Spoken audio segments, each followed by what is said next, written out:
আজকে তোমাদের জন্য নিয়ে আসলাম খুব সহজে ঘরে থাকা উপকরণ দিয়ে একটা রেসিপি, যেটা ডাল আর ডিমের কম্বিনেশনে তৈরি হবে। যখন ঘরে অন্য কোনো রান্নার জিনিস না থাকবে অথবা আপনি যখন খুব বিজি থাকবেন, তখন এই রান্নাটা করে ফেলতে পারেন খুব সহজে।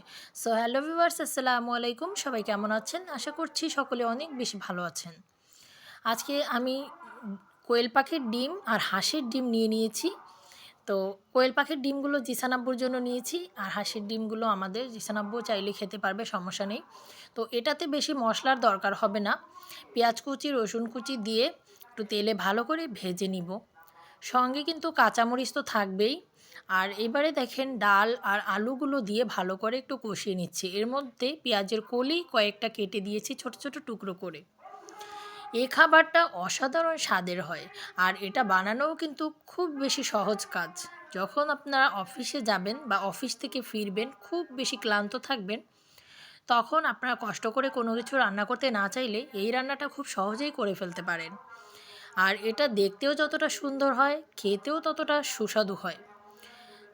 আপনাদেরকে ভিডিও দেখার মধ্যে বলে রাখি, এতক্ষণ যারা ভিডিও দেখছেন, আপনারা অবশ্যই আমার চ্যানেলটি সাবস্ক্রাইব করে দিবেন যদি আমার ভিডিওটি আপনাদের ভালো লেগে থাকে।